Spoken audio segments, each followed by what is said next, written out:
I think I was just watching the previous debate, and it had some interesting twists and turns.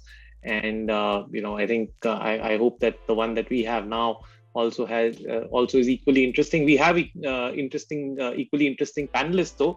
I'd like to welcome Dipali and Shivani already. I think Deep is just going to join us in a minute. Shivani, we still can't see you. So, we've been talking about entrepreneurship and the journey of entrepreneurs, and I think while a lot of focus goes on startups and the startup ecosystem, overall entrepreneurship is a long haul. It's a long journey, right? So while the first 5 years or 7 years is all about getting your numbers right, getting valuations.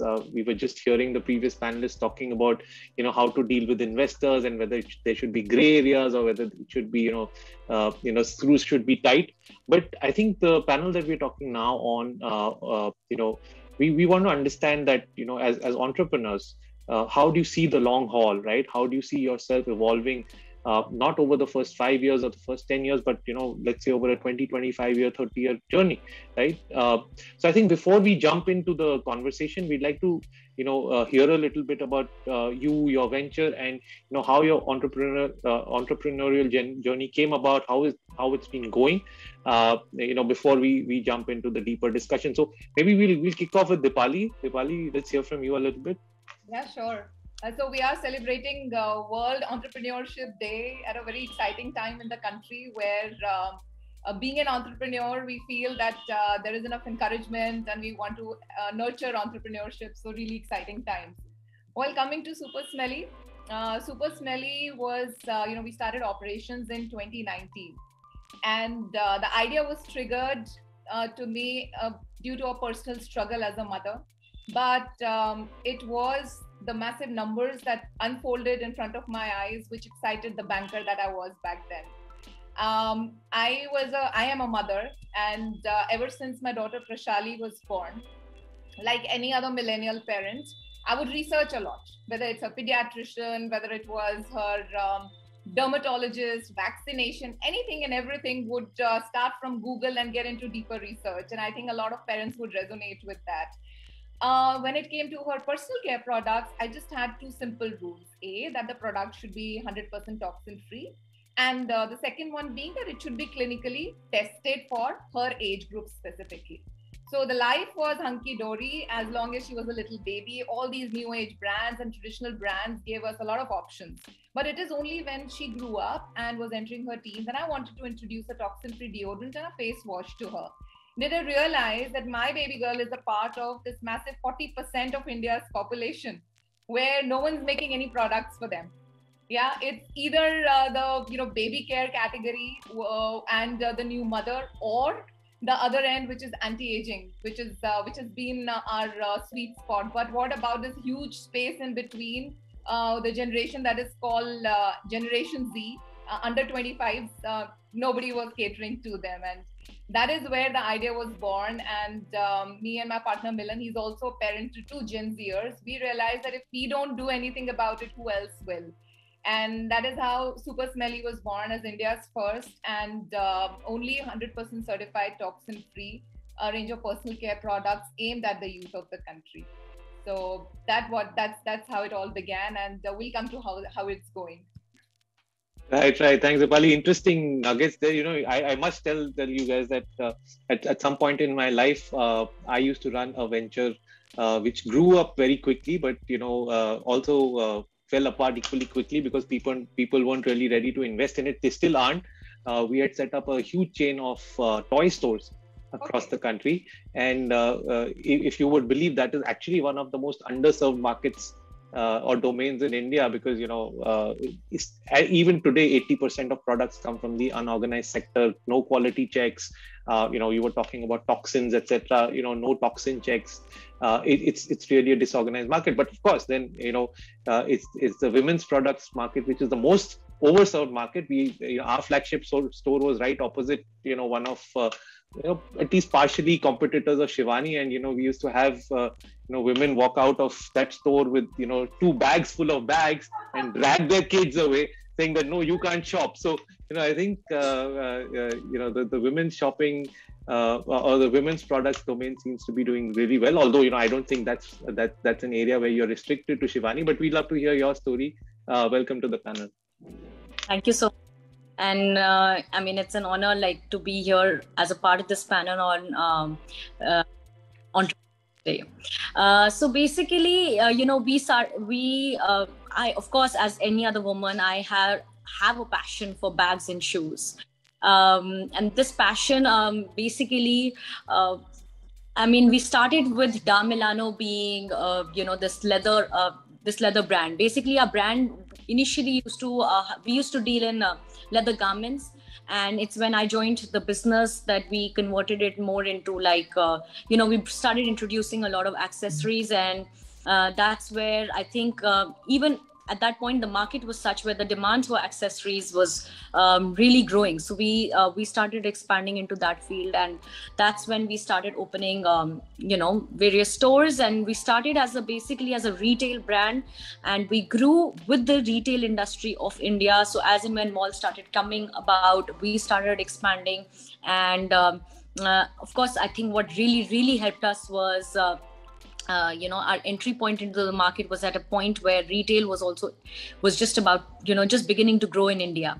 And of course the product acceptability, people liked what we produced. And I think the key of our the key thing that has led us to where we are today is that how we changed with the changing times. So we've been around for a while, but I feel for any entrepreneur, the most important thing is innovation. And I think that's something we really focused on, along with, of course, the main basis of the brand, which is providing high quality products at the most reasonable prices that we can. So of course, giving, as we call it, affordable luxury. So providing affordable luxury, not only in terms of products, but in terms of services. And I think with my passion for shoes, we then introduced, Rosso Brunello around 11 years ago. Today, Rosso Brunello is more of a men's shoe brand because I think, again, every entrepreneurial journey starts with an idea and a gap in the market. This is what I personally feel. So there was no one doing high quality, good shoes, fashionable shoes for men at reasonable prices. And that's where we tapped into the market. And of course, we do have a women's range, but we are very well known for our men's range. And again, innovation and innovating newer ideas every day. We plan to get a few more brands into our kitty as and when the time becomes better. All right, interesting there, Shivani. Of course, without sounding off track, but I think I've never met a woman who's not interested in shoes and bags. So I think it's great that you put that interest into a business idea. And we see you everywhere. So I think well done on that. And I think it's time now to welcome Deep. We almost thought that Deep wouldn't make it, and we were very worried, but he's here. And I must tell you that I've been a germaphobe also all my life. So I think I was probably one of the first users of the products that came out of Deep's stable. So I think it's a very relevant area that Deep's been working on. And Deep, I think you weren't there for the first couple of minutes. So we're just going around the table trying to get some introductions in. So we'd love to hear about your venture and how your entrepreneurial journey came about. Well, yeah, thank you so much. Yeah, I'm sorry. I think I had this blocked for 3:45. Thank God message. Otherwise, I just stepped out for lunch. So I'm so sorry. I'm late by a few minutes. Hello, everyone. Hi, Shivani. Hi, Dipali, and everybody else whose cameras aren't open right now. So I'm Deep. I run a startup by the name of Sirona Hygiene. And the reason we exist is because women face a lot of unaddressed, intimate and menstrual hygiene issues in our country. And we're trying to solve them with our unique products. Journey is very simple. खुद के experiences हैं when you're traveling with your family and you see how girls don't get access to clean toilets. So our first product was Pee Buddy, which became India's first stand-in pee funnel for women, so that they don't have to touch the toilet seats. And then the Pandora's box opened, and we got into menstrual hygiene issues and intimate hygiene issues, and are trying to solve them with unique products. So interesting space for us. About 5 years into this journey now. have solved around 30 problems in total, 10 India first for women. So excited to be here and share stuff. All right, Deep. Thanks for the introduction. So, let me circle back to Dipali now. I think like when I started off, I was talking about the fact that the entrepreneurial journey as we begin on it. Obviously it's all about those little numbers. How do we get that investment? How do we scale up? How do we get visibility? But once we've crossed that first hurdle, then it's about how to create stability, how to create that steady growth curve, right? Go from hockey sticks to your normal growth curves. How do we ensure that the brand is still around 20 years from now, right? So I think that's a key theme that we've been very interested in learning from entrepreneurs as well, because a lot of people talk about, how did you get your investment, how do you step into this market, but then what are your plans, how do you intend to stay the long haul? And we'd love to understand from you that what is it that your thought process is around that, and what are your plans as far as an organization to make sure that you stick around as an enduring brand, as an enduring company. So, very interesting question. What does one do in the long haul? And what comes to my mind first may sound very philosophical.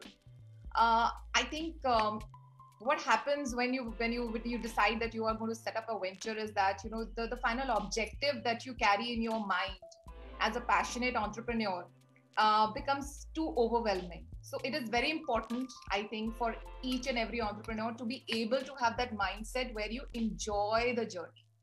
Because that mighty end, whenever it comes, if it happens, will happen. But these various milestones from A to B need to be, enjoyed and celebrated. So if you want to stay in the game for that long, that's a very important aspect of the journey that one needs to be mindful of.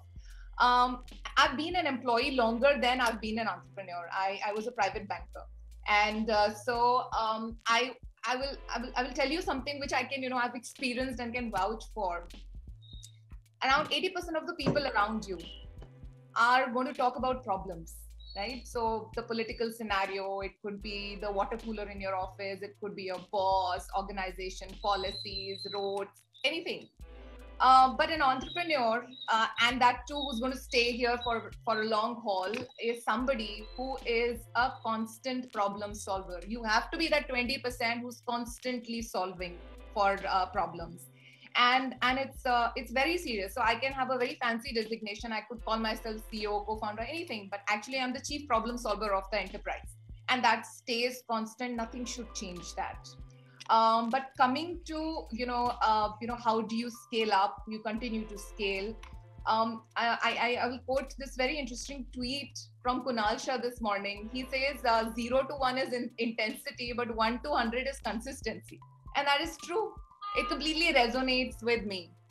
Whether it is keeping fit, if you're obsessed with that, consistently keep on doing that. If it is upskilling, well, there is no if.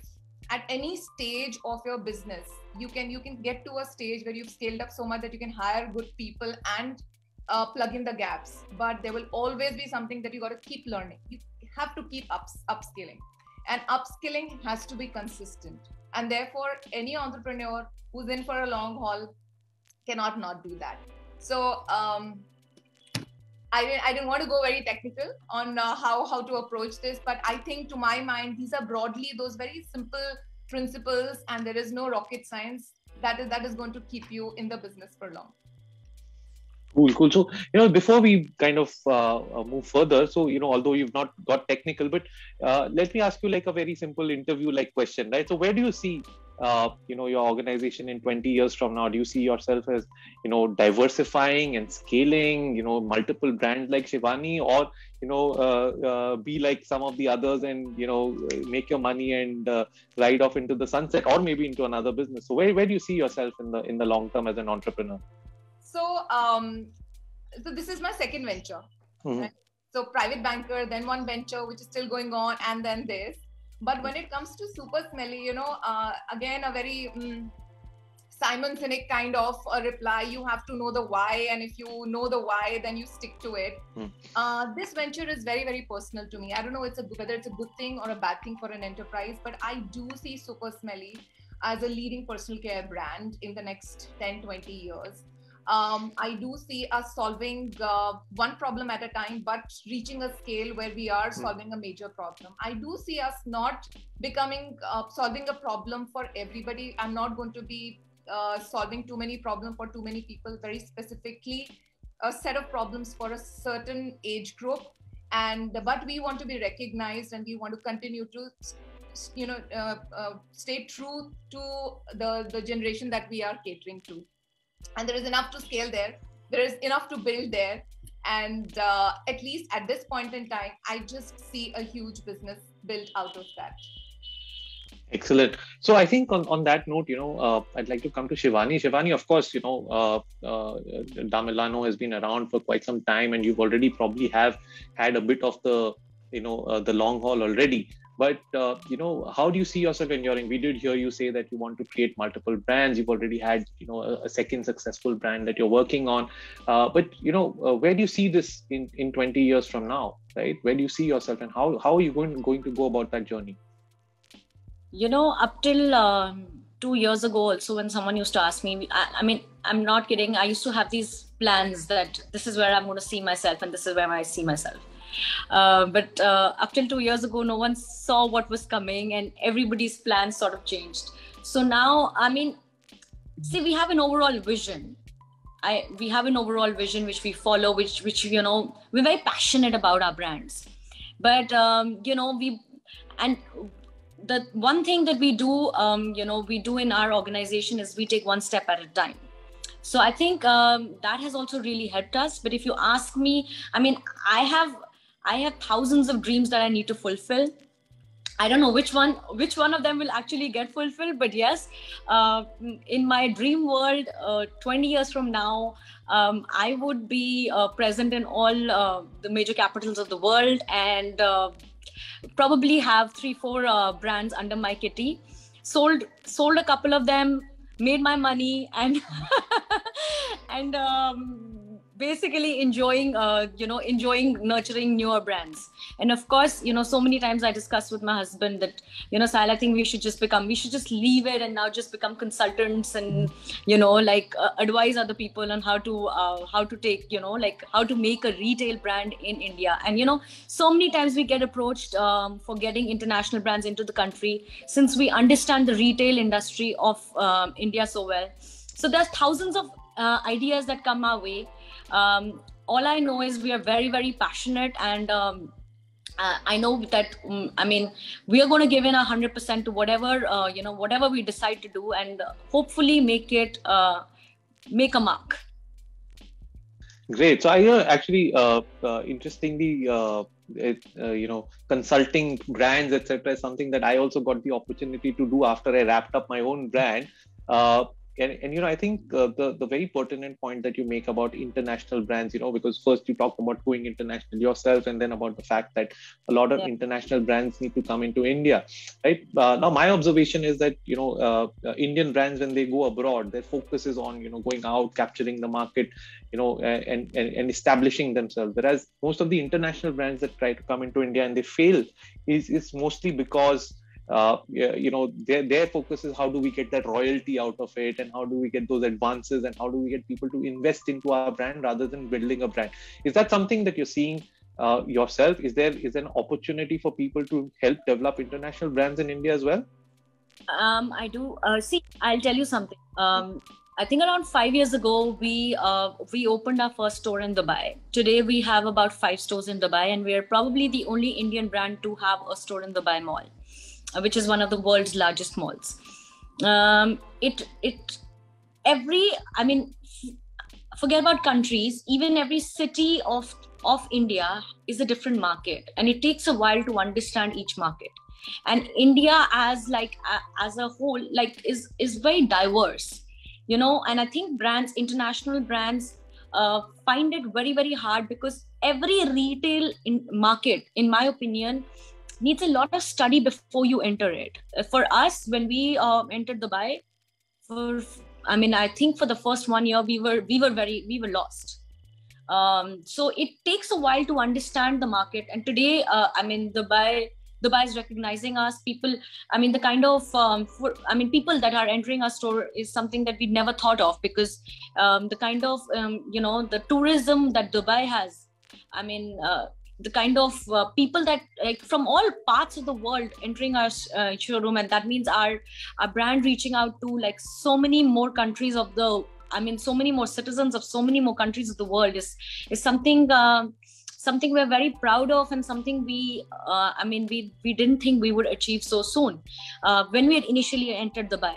But I think once it's important to do a full-on research of the market that you're entering, and I do understand that for any international brand to enter a complex country like India is not so easy. It's probably easier for established retail brands to, I mean, if I had to do something here, it's much easier for someone new to enter and do it, because it's obviously taken a lot of my years, and a lot of understanding has gone into this. So definitely I know people who are already a part of the retail industry will be able to, I mean, push the brand better. Yeah, very, very interesting. I think I'd have to agree with you 100% there.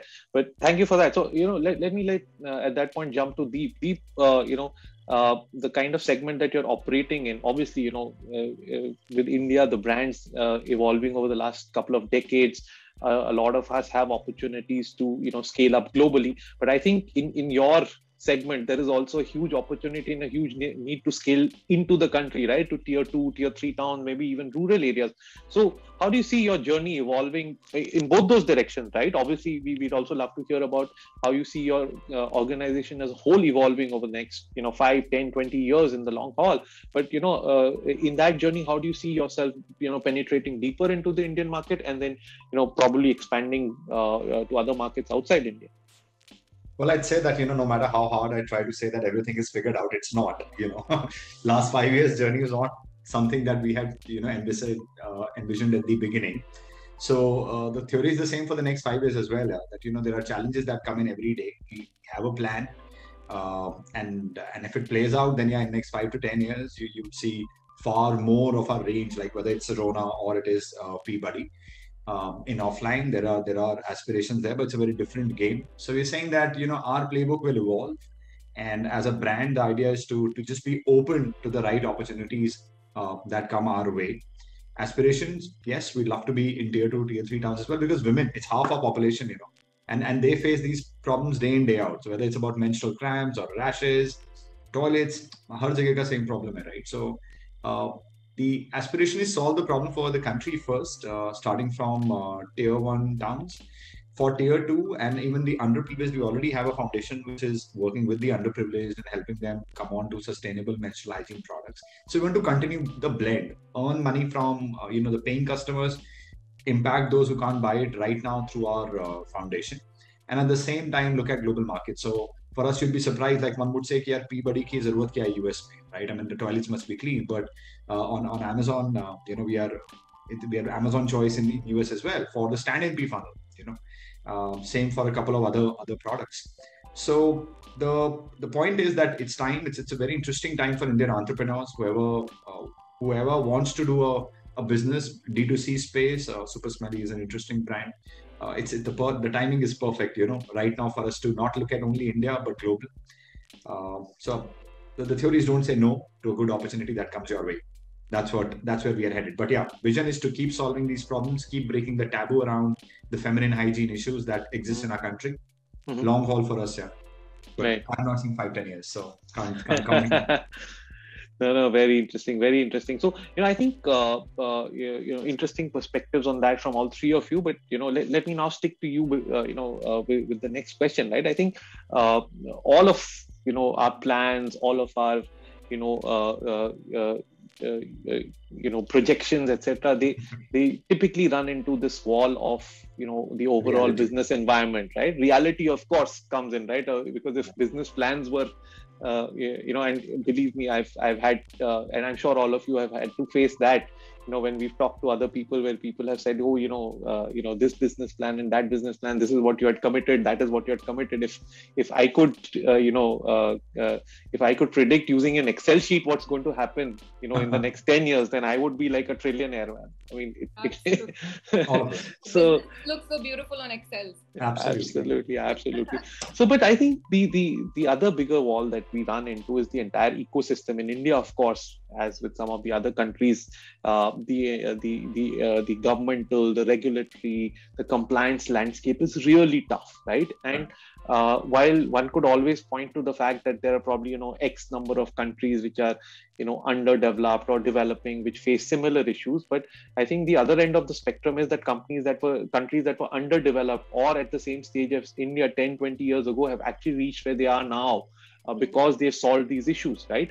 The other aspect to that is also entrepreneurs themselves creating facilitation for each other, because I think one of the big things that we face in India is when you go out and try to do, for example, B2B partnership, it's a lottery, right? People will be like, oh, why should we partner with you, right? Or why should we help you make money, right? So I think from both those perspectives, where do you see the key challenges that you face on a day-to-day basis or even on a strategic basis, and what is your wish list in terms of both the government as well as from the entire entrepreneur ecosystem in terms of being able to develop better as an entrepreneur, being able to help your organization? Well, I'd say the fact that there is pandemonium also gives birth to opportunity, right? So because there is so much of chaos is where entrepreneurs like us see a fitment and create business. So from that standpoint, again, it's more about identifying your own niche. With the government, we know what it is there. So either we can crib about what is not there or look at what we can do out of the current ecosystem. Having said that, so I don't have much to ask from the government. That's our pact with the devil. We want to be businessmen. We understand his country ke kya challenges and let's live with it. Not much can change on that front. But within entrepreneurs and between entrepreneurs, I would say, I have started to see far more collaborations, at least in our D2C space. Brands are not looking at each other as threats. You might, if you are in a non-competing segment, people are getting into these tie-ups. And I think the more of, if more of this happens, it's a win-win for everybody else.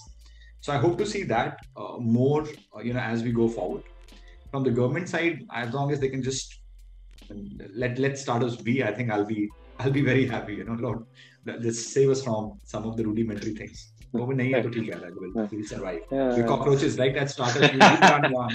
Right. You run one to know that there are so many moving parts. Right. That you have to just stay on course as an entrepreneur. The only responsibility that you have is to stay positive. I think that's the only one thing I'd say. And as long as that's happening, problem solve ho jati.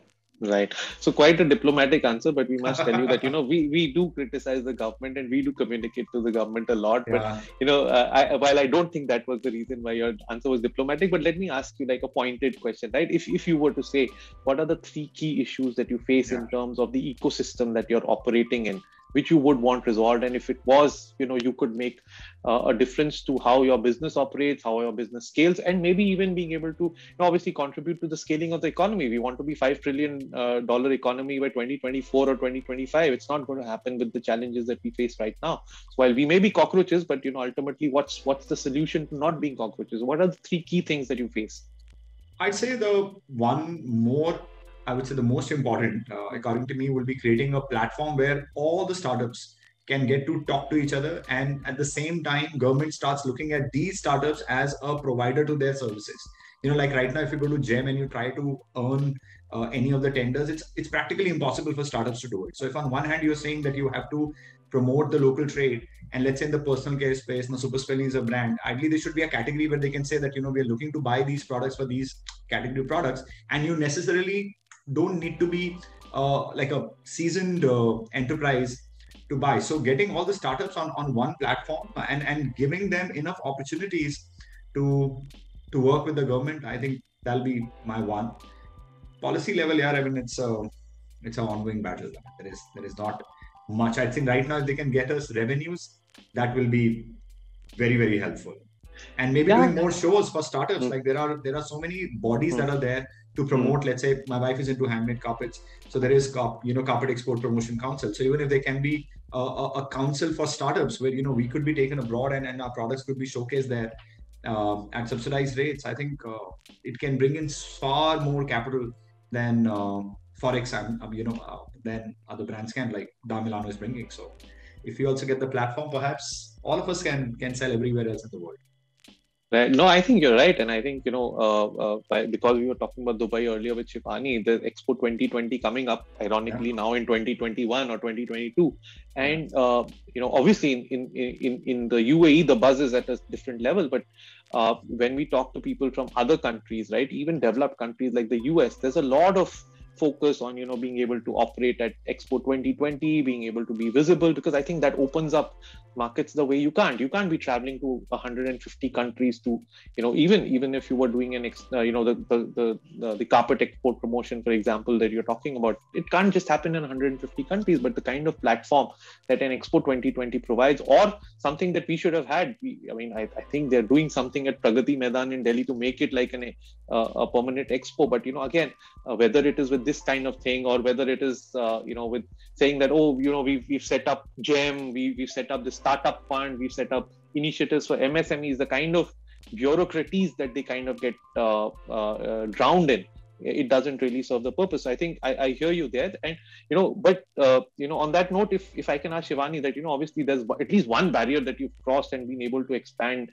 internationally, other than the fact that, of course, your brands are highly visible, right? But in terms of how you've had to deal with the government, how you've had maybe hiccups, or things that you wished for that aren't there in India, which you've seen abroad, that overall entrepreneurs and business councils themselves create. What are those things? What are those observations that you've had, and how do you what's your wish list in terms of resolving those?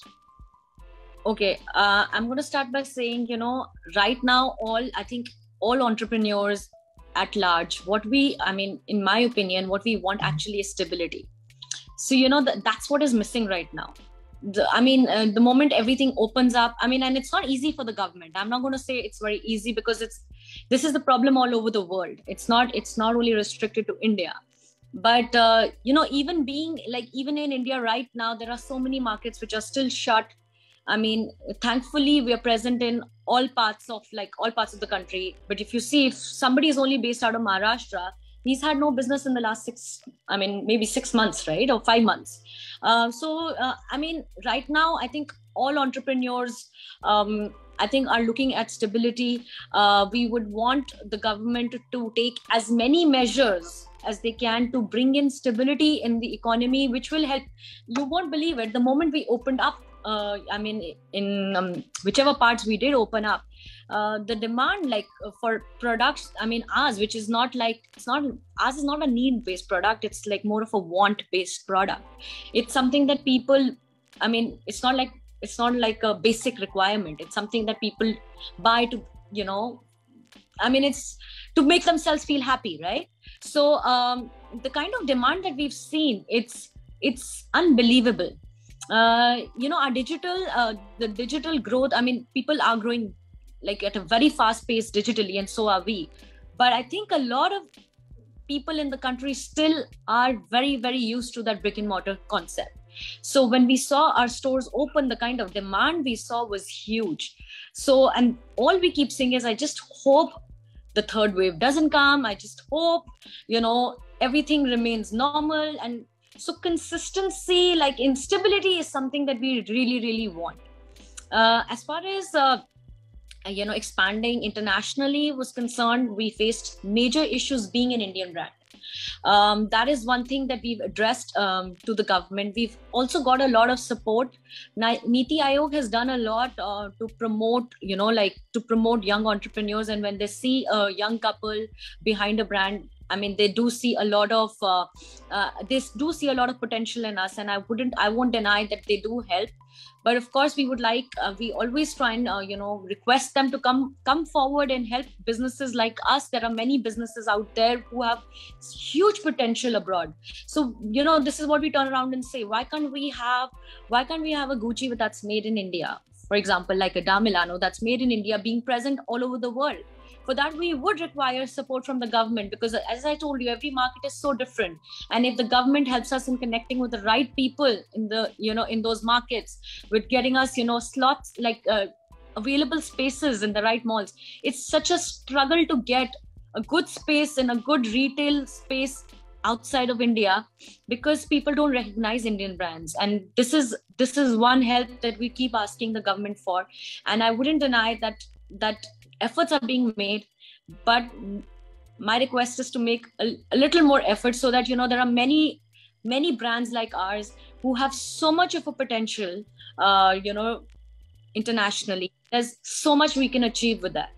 So why do we only want to, brands are made in Italy, to expand all over the world, whereas Indian brands have huge potential. So this is something that we keep talking about. We have received, Niti Aayog had started something like Champions of Change, where they did, Sahil was very much a part of it, and they did ask us for all the challenges, and at least there were steps made towards it. And I would just request that these kind of steps, are taken by the government, time and again, so that, businesses can come out there and explain where, what are the hurdles, and maybe the government can come and, help us settle that. Yeah, no, I think very, very relevant point. I think these initiatives, where they've been good, but they've been few and far between. So I think, consistency, and obviously more and more of these initiatives are important, right? And interestingly enough, when you talk about the brands like Gucci, etc., it's odd, right, that most of them get manufactured here in India or even Bangladesh. And I think some of our designers, some of our products have seen international scale. So there's nothing stopping us from doing that, except that, probably the points that you raised, but, makes a lot of sense. So, let me now come to Dipali, right? Obviously, same question to you, but, in your environment, I think one of the key things that is very important that you've looked at is, toxicity in products, safety of products for, young kids. So, how do you see challenges around that? How do you see, the balance, right? So, for example, of course, you're solving a problem, but is the government really creating an environment, an ecosystem where we do understand the value of products that are safe to use, that are, not harmful for whether it's children or adults, right? So while specifically I'd like to understand your view on that, but even overall, what do you see as the key challenges, and how you'd like to see them addressed? So Prasad, there are quite a few things that I've been itching to say, and when it comes to my wish list, I have some very specific points. Interestingly, on the panel, we have somebody from retail, and the two of us from B2C space, where obviously the last 2 years, especially during the pandemic, we have managed to grow because we've been digital first. But come to look at the entire entrepreneurship scenario and the landscape of the country, there's this pandemic behind us, and I'm taking the liberty of saying that. And a lot of businesses shut shops, right? And I'm obviously not talking about digital businesses. So in my wish list, and there are a few things that I definitely feel the government can do and can specifically look at, because when it comes to any business, the lifeline is funding. What Japan has recently done is, in Japan, the government has introduced zero interest unsecured loans for those businesses who have suffered a catastrophe, like let's say the pandemic. In a normal course of things also, what happens is a business could undergo a period where there is cash crunch, there is a catastrophe like situation, and if the government can make an unsecured zero interest kind of loan funding accessible, basis of course certain criteria, basis your cash flow analysis, whatever the ifs and buts could be, I think it'll help a lot more businesses survive than generally the ratios look like. Also, there could be ways in which a business can have access to a longer runway. I mean, any business, if there comes a situation where again there is a drying up of funds, if there is access through government to, let's say, delaying of taxes by 3 months, or 4 months, it suddenly gives you a buffer to resurrect the business and pay your employees and keep the brand afloat. So initiatives like these within our startup community. I mean, look at the amount of bureaucracy. Of course, there is MSME. There are privileges that we are supposed to have. But a brand like Super Smelly, we are, and I'm not mincing words. I'm taking the liberty of saying what I have to say. We've been in the business for nearly 3 years. We haven't been able to get the trademark going. Sometimes the officer, because of the pandemic, has not come to office. Sometimes the file is not being seen because now the courts are functioning, but the guy is unwell. Apparently, there is no backup staff. Peculiar reasons, bureaucracy comes to a point where we are wondering whether is anybody else interested in a name like Super Smelly. We thought this is going to be the easiest. Why would anybody want a name like that? Is there somebody else trying to get it? So it's not easy. I mean, the other two business owners would also probably feel the same. A lot of time and energy goes into compliance. GST is pretty much happening every day. I mean, work around that. So not complaining, but there are a lot of things that from the government point of view can be fixed, especially access to funds, because any new business, if we really are serious about building a startup friendly economy, we are boasting of the third largest country with startups bubbling everywhere. If we want this to survive, we need access to funds. We need access to easy funds. Basis, basis, of course, all the conditions. So, I mean, my wish list is long. And there is one more that tops the charts, is introducing entrepreneurship as curriculum in schools. I mean, we are just entrepreneurs by accident. In my family, there would only be doctors and engineers. And if I was a banker, I was probably a rebel, because the only logical options growing up were seen as, these amazing professions. But the point being that if little boys and girls see entrepreneurship as a logical career option, is going to be very big. And two, you have ammunition. You're equipped with what it takes to be an entrepreneur. You understand to read balance sheets, P&L accounts, what it takes in terms of skill set to be an entrepreneur. So at many levels, Prasar, I feel the government can do a lot. These were a few of those.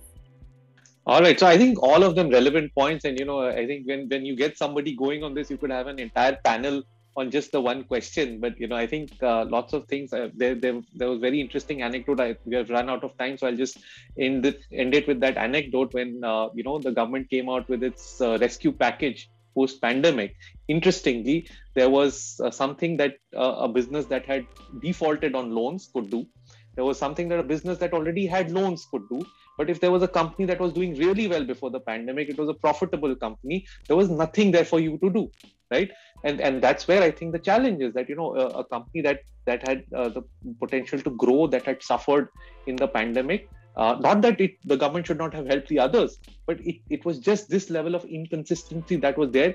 And the most stark example, of the starkest evidence of that, was that you were ready to give more credit to people who were already NPAs, but you were not ready to give credit to companies that had great potential and were already making a profit. So I think we all agree, we all know that the road to entrepreneurship is with its own pitfalls. Of course, in India, we have some extra pitfalls, but hopefully we've seen things improve a little bit over the past couple of decades, and hopefully the next 2 decades will be even better. And we hope over the next couple of decades, and probably at the end of those 2 decades, we'll probably see you guys again. Of course, all the time, and wish you all the success, and thank you for taking the time out today. It was a pleasure having you here, and hope to see you soon on some of our other platforms.